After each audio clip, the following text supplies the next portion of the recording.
A newly appointed chief pilot arrives undercover at his airline's airport base, gets spat on by a senior captain who doesn't know who he is, then reveals his identity in front of the entire crew, changing the airline's culture forever.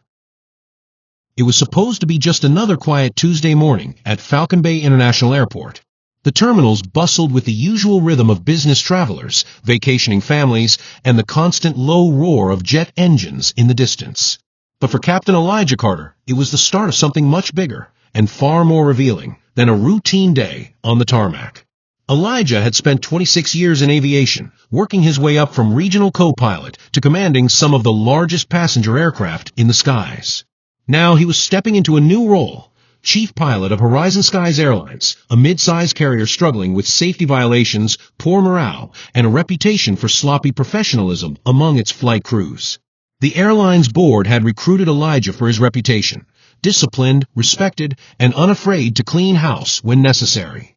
But before his official introduction later that afternoon, Elijah wanted to see the operation without the filters. No polite handshakes, no, yes, sir behavior that came when people knew the boss was watching. So instead of arriving in a crisp uniform, Elijah showed up at 7:30 a.m. wearing old cargo pants, a plain navy t-shirt, and scuffed sneakers. A faded baseball cap hid his salt and pepper hair. He carried no pilot wings on his chest, no identifying badge, just a small duffel slung over his shoulder. The staff hadn't seen his photo yet. The hiring had been handled quietly by corporate HR and the executive team. So as far as anyone was concerned, he was just another airport worker, or maybe a passenger wandering where he didn't belong. Perfect. The employee entrance to Horizon Skies Operations Wing was a nondescript door tucked behind the terminal food court. Elijah scanned the coded keypad, the same type he'd used countless times before, and stepped inside. The air smelled faintly of burnt coffee and jet fuel. The floors were scuffed linoleum, the overhead lights harsh and slightly flickering. As he moved deeper into the crew lounge area, Elijah observed with practiced eyes. A group of flight attendants sat on worn couches, scrolling on their phones. A pair of younger first officers were loudly mocking a passenger over something she'd said during boarding the night before. In the far corner, two captains, both in uniform, were playing cards, their jackets unbuttoned, epaulets slightly askew. The casual laxness wasn't the worst thing Elijah had seen in his career, but it wasn't the disciplined, tight-ship culture he expected either. He was about to move toward the flight scheduling desk when a sharp voice cut across the room. "Hey, are you lost?" Elijah turned to see a tall, broad-shouldered man in a neatly pressed uniform walking toward him. His captain's stripes gleamed on his sleeves, his hair cropped into a severe buzz cut. The nameplate read, Cap Briggs. "I'm fine," Elijah replied calmly. "This is crew-only territory," Briggs said, stopping close enough to make it clear he was sizing Elijah up. "Baggage claims that way." He jerked his head toward the hallway. Elijah began, but Briggs cut him off with a smirk. "Let me guess, looking for a cheap way to score free coffee and hang around where you don't belong? Yeah, not happening. Move it." Two other uniformed captains, leaning against a nearby counter, snickered. One of them muttered just loud enough to be heard, "Maybe he's looking for the budget carrier lounge." Briggs chuckled, clearly playing to his audience. "Yeah, wrong airline, pal. We run a serious operation here. You want to loiter, try down the road with the puddle jumpers." The other captains laughed openly now. Elijah kept his expression neutral, letting Briggs continue to dig the hole deeper. "Look, I don't know how you got in here," Briggs said, stepping even closer until the brim of Elijah's cap nearly brushed his chin. "But unless you've got a boarding pass or a uniform, you're done here." Then, in an act so brazen Elijah almost couldn't believe it, Briggs spit. The warm fleck hit Elijah's cheek. The room erupted in laughter from the other pilots, one of them even clapping Briggs on the back. "That's how you handle wannabes," someone said.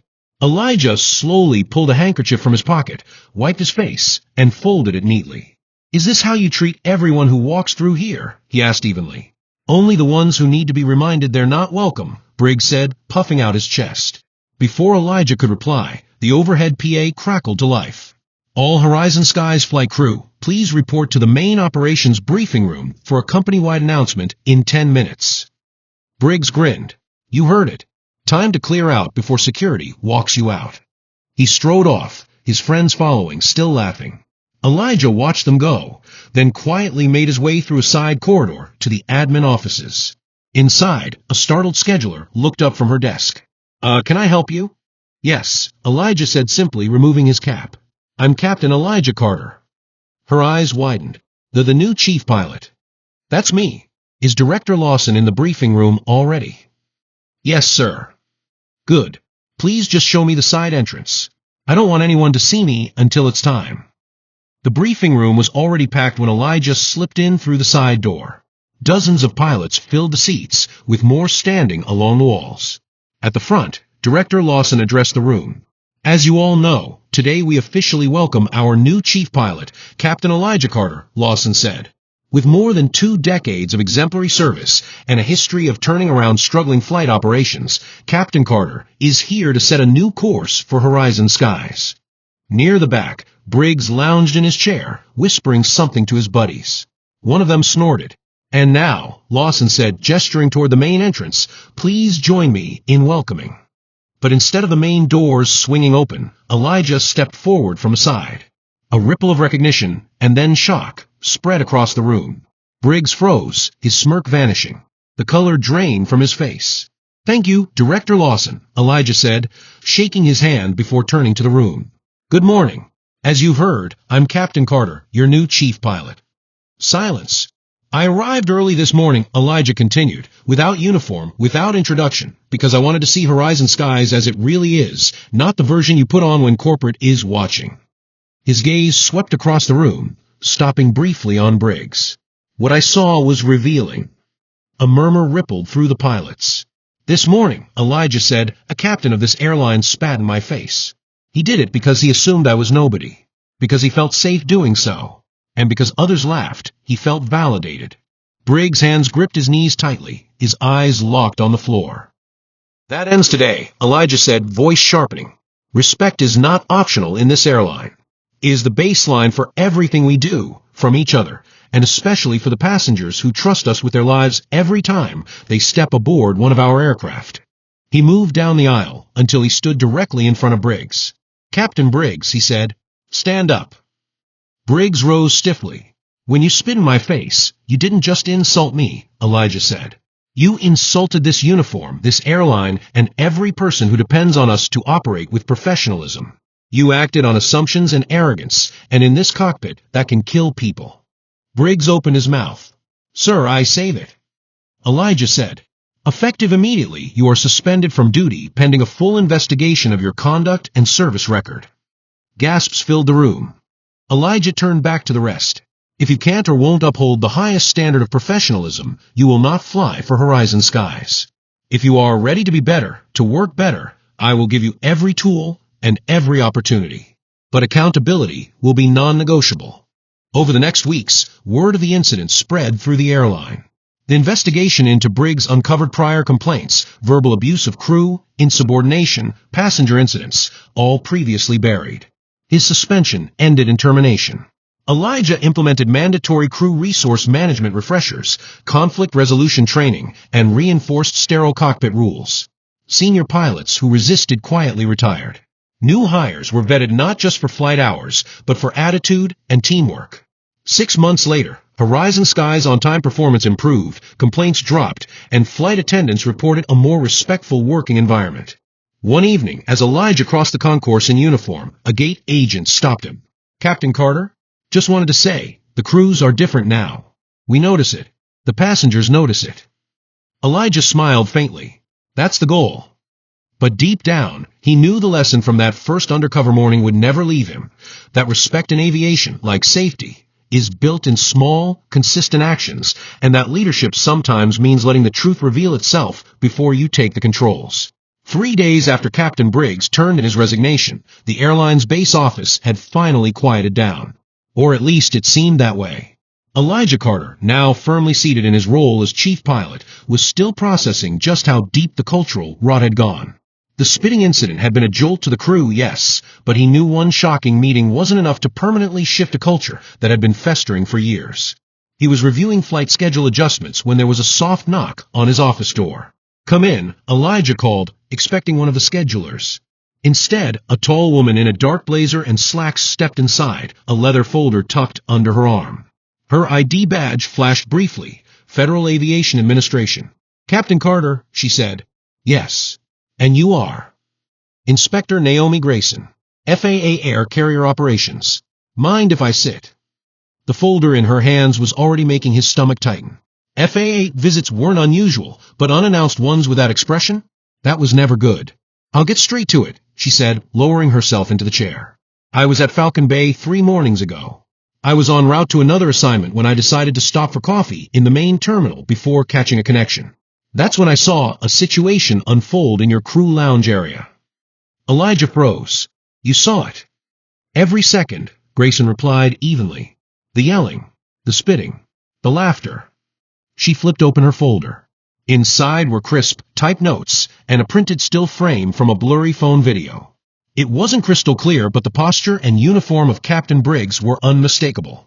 I wasn't there in any official investigative capacity, she continued, but as a federal safety inspector, I am required to document behavior that may compromise operational safety. And what I saw was far more than a breach of etiquette. It was a breach of judgment. She slid the still image across the desk. That captain was in uniform. He was scheduled to fly a passenger route later that day. And he demonstrated emotional volatility in a public space in front of his peers. Elijah didn't have to be told what that meant. The FAA had regulations about crew member conduct, not just inside the cockpit, but anywhere their actions could undermine public trust in aviation safety. Grayson leaned back. I need to know, Captain Carter, do you consider that incident isolated? Or is there a deeper problem in this base? The question wasn't accusatory, it was probing.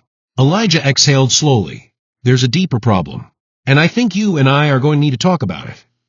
The conversation with Inspector Grayson didn't end that day. She requested access to crew discipline logs, incident reports, and internal communications from the past decade. Elijah knew what she was fishing for, a pattern. That night, unable to sleep, Elijah returned to his office after hours. The base was empty, save for a lone janitor buffing the floors. In his locked filing cabinet sat Captain Briggs' personnel file, the same one that had landed on his desk after the resignation. He'd read through it once already, noting the written complaints for abrasive behavior and crew conflict. But something about the file felt curated. He pulled out the file again. Slipped between the last 2 pages was a thin sheet of paper with a faded date stamp, July 14th, 2018. The heading read, Incident Report, Flight 623. It was a near miss. According to the report, Briggs had been the pilot in command on a flight from Denver to Orlando when an incorrect flap configuration was set during approach. The first officer caught the error seconds before final landing clearance, preventing what could have been a catastrophic overspeed and runway overrun. Elijah's eyes scanned further down. The FO had filed an official safety report through the airline's ASAP, Aviation Safety Action Program, but the final notation said, case closed. No further action. Training complete. Except there was no record of remedial training completion anywhere in Briggs' records. It had been signed off by a former chief pilot, one Elijah knew by reputation to be a good OL boys club gatekeeper. The report ended with a chilling line in the FO's handwriting. I believe Captain Briggs lacks the temperament and humility to recognize error. This could happen again. Elijah knows he can't just drop this on the FAA without triggering a firestorm that could ground half the airline's senior captains if other buried incidents surface. But if he stays quiet, he's complicit in the same cover-ups that got the airline into trouble in the first place. From Inspector Grayson's hotel room that night, Grayson reviews her own copy of the phone video from the lounge incident. She recognizes 2 other faces laughing with Briggs, both captains with checked airman status, meaning they were responsible for training new pilots. If they were modeling this kind of behavior, it meant the rot wasn't isolated, it was baked into the airline's mentorship structure. The next week, Elijah invites the 2 laughing check airmen into a closed-door meeting under the guise of discussing training schedules. Instead, he slides a printed copy of the FAA still image across the table. Tell me what's happening here, Elijah says. They glance at each other, exchange smirks, and shrug. Briggs was just messing with some guy, one says. Guy probably shouldn't have been in the lounge. Do you know who that guy was? Elijah asks softly. When their silence drags, he leans forward. It was me. The smirks vanish. You laughed while a senior captain assaulted your new chief pilot. And you thought it was funny. Tell me why I should trust you to mentor junior pilots. One of them mutters something about overreacting, which Elijah files away in his memory, the exact kind of thinking he's trying to root out. Grayson returns 2 weeks later with her findings. There's not just one hidden near disaster in Briggs' past, there are 3, each documented but buried. The 2018 flap error, a 2020 unstable approach waived without retraining, and a 2021 incident where a flight attendant filed a complaint about his erratic and hostile behavior in flight. The FAA now has enough to open a formal investigation into the airline's crew oversight practices. Elijah knows the headlines will sting. FAA scrutinizes Horizon skies after chief pilot incident. But for the first time since he arrived, he feels the weight shifting. Accountability is no longer just his personal crusade, it's official.